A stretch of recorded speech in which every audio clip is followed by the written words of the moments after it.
नमस्कार मित्रांनो, तुमच्या सगळ्यांचं मराठी गुंजन व्हॉइस या चॅनेलवर खूप स्वागत आहे. आज आपण मन हे बावरे या कथा मालिकेचा 16वा भाग बघणार आहोत. हात सोडा हा माझा तुम्ही, असं मला फिजिकली टॉर्चर नाही करू शकत. तिच्या धरलेल्या हाताकडे नजर टाकत मंजिरी म्हणाली. तसं रायाने डोळे मोठे केले. ए चुप, काही बोलते काय? तुला असं बोलायला आवडतं का? राया बिनधास्तपणे बोलला आणि तिचा हात अजूनच घट्ट धरला. प्लीज, माझी तब्येत पहिल्याच बरी नाही. मी शांत आहे याचा फायदा घेऊ नका. मंजिरीने रायाची चांगलीच कान उघडणी केली. हा माहिती आहे मला, तू शांत आहेस पण संत नाहीस. आता सोडतो तुला, पण एका अटीवर. तू सगळ्यात पहिला हा नाश्ता संपवायचा. म्हणत आता मात्र रायाने तिचा हात सोडला. लवकर नाश्ता संपवून तयार होऊन खाली हॉलमध्ये आपण हॉस्पिटलला जाऊ म्हणून रायाने सांगितलं आणि हॉलमध्ये निघून गेला. मंजिरी नाश्ता करून तयार होऊन हॉलमध्ये आली. राणी आईसोबत बाहेर बागेत काहीतरी करत होते. बाबा हॉलमध्ये टीव्हीवर न्यूज बघत बसले होते. मंजिरीला खाली आलेलं बघून बाबांनी विचारलं, बाळा, आता तुझी तब्येत कशी आहे? ताप कमी आला ना? हो बाबा, आता मला बरं वाटतंय, असं म्हणत मंजिरी सोफ्यावर येऊन पेपर वाचत बसली. तोच किचनमधून राया तिच्यासाठी कॉफी घेऊन आला. Coffee for you. राया हसत तिच्या हातामध्ये कॉफीचा कप देत म्हणाला आणि त्यावर कॉफी पावडरने सॉरी लिहिलेलं. मंजिरीला आपण स्वप्नात तर नाही ना असं क्षणभर वाटून गेलं. ती अविश्वासाने आश्चर्याने त्याच्याकडे पाहतच राहिली. ती थँक्स अडकळतच म्हणाली. माझ्याकडे बघून झाला असेल तर कॉफी पी.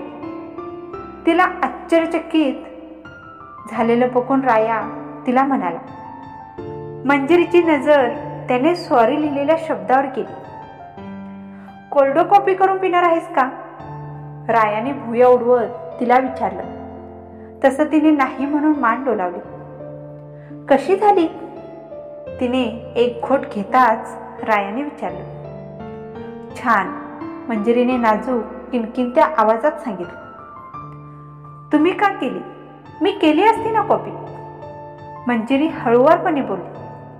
तुला बरं वाटलं ना, तुलाच सांगणार आहे कॉपी करायला. राया अगदी बिनधास्तपणे बोलला. दोघांची चाललेली मजा बाबा बघून गालातल्या गालात हसत होते. मी अपॉइंटमेंट घेऊन ठेवले, तुम्ही जा दोघे पण हॉस्पिटलला. वेळेत डॉक्टरांना दाखवलेलं बरं असतं, बाबा म्हणाले. दोघांनी पण होकारार्थी मान डोलावली आणि हॉस्पिटलला जाण्यासाठी गाडीकडे निघाले. दोघे पण हॉस्पिटलला निघाले. तेवढ्यात रायाला ऑफिसमधून मेसेज आला की त्याला अर्जंट मीटिंगसाठी मुंबईला जावं लागणार आहे. सकाळी 6 वाजताचं ट्रेनचं तिकीट बुक झालं होतं. दोघे पण लवकरच जाऊन हॉस्पिटलमधून घरी येतात. आत्ताच लग्न झालं आहे आणि राया असं मुंबईला निघून जाणार, त्याचं तिला थोडंसं वाईट वाटलं होतं. तिकडे त्याला काहीतरी खायला तरी निदान बरं पडेल म्हणून आई त्याच्यासाठी चकली, लाडू आणि चिवडा बनवून ठेवते. रात्री सगळ्यांची जेवण झाल्यावर राया उठून आपल्या रूममध्ये निघून गेला. मंजिरी आईला किचनमध्ये मदत करते आणि रूममध्ये निघून जाते. राया बॅगेत कपडे आणि आईने खायला दिलेले डबे भरून ठेवत होता. मंजिरीला अजूनही साडीत बघून राया मनातल्या मनात म्हणाला की अजूनही हिला माझं ऐकावंसं वाटत नाही का? म्हणालं होतं ना, हिला नाही जमत तर कशाला नसते साडी. अति आगाऊ आहे, नुसते स्टंट करायचे असतात. सांगितलेलं कधी ऐकायचं सुद्धा नसतं हिला. जाऊ दे, तिची मर्जी म्हणत राया आपली बॅग भरतच होता. त्याने चादर उशी घेतली आणि चटईवर आडवा झाला. मंजिरी कपडे चेंज करायला बाथरूममध्ये गेली, पण आज तिने साडीच्या ऐवजी तिला आवडतील असे कपडे घातले होते. टी शर्ट आणि ट्रॅक पॅन्ट घालून बाहेर आली तशी रायाची नजर तिच्यावर पडली. तिला असं बघून राया कालातल्या कालात हसला. ऐकलं माझं, बरं झालं.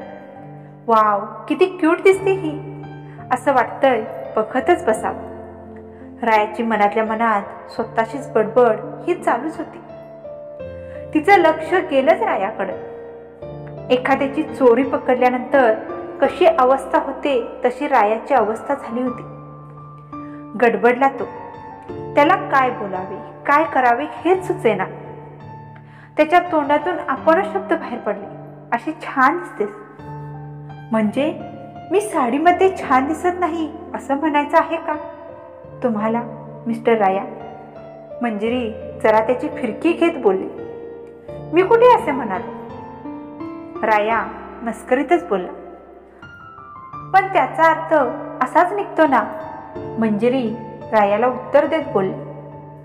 तसंही तू अर्थ काढण्यात चांगलीच एक्सपर्ट आहेस, माहिती असेल ना तुला?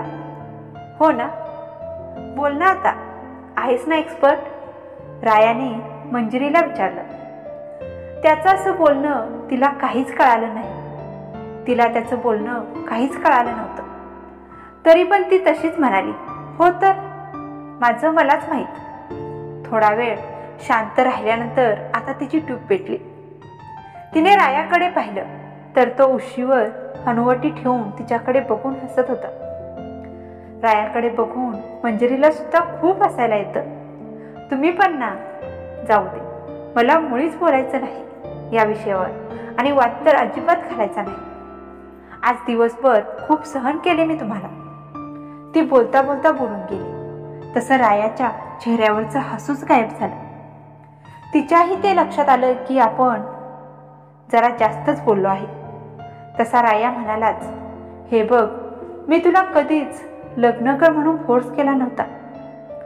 त्यामुळे तुला जर हे बंधन वगैरे वाटत असेल तर तू तुझं आयुष्य तुला हवं तसं जगू शकतेस.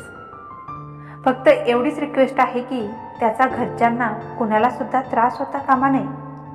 आणि लवकर झोप, लाईट ऑफ कर. मला उद्या सकाळी लवकर उठून जायचं आहे. रायाचा असं बोलताना आवाज जड झाला होता. हे बोलताना त्याचा जड झालेला आवाज तिला जाणवला. त्याचं असं बोलणं तिला खूपच वाईट वाटून गेलं. तो तसाच पालत झोपला. आज त्याला त्याच्या मोरपिसाची खूप आठवण येत होती. आता समोर ते मोरपीस हवं होतं. त्यालाच माझं मन कळतं. खूप खूप रडावंसं वाटत होतं त्याला. पण आपल्या अश्रूंनी तिला थोडीच फरक पडणार आहे.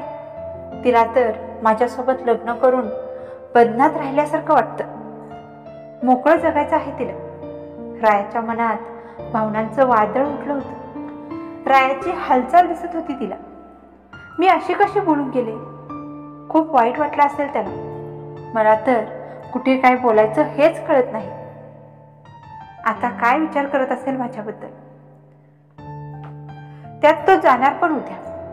आधीच आमच्यात बोलणं कमी होतं, पण भांडण जास्त होतात. मोरपिसा वाचवणारे मला, काहीतरी कर ना प्लीज. बराच वेळ त्याच्याकडे पाहत बसलेली मंजिरी बसल्या जागीच तशीच झोपून गेली. लाईट ही चालूच होती. लाईटच्या उजेडाने रात्री मध्येच रायाला जाग आली. लाईट ही चालूच होती. लाईट बंद करायला तो उठला तेव्हा त्याचं लक्ष बेडवर गेलं.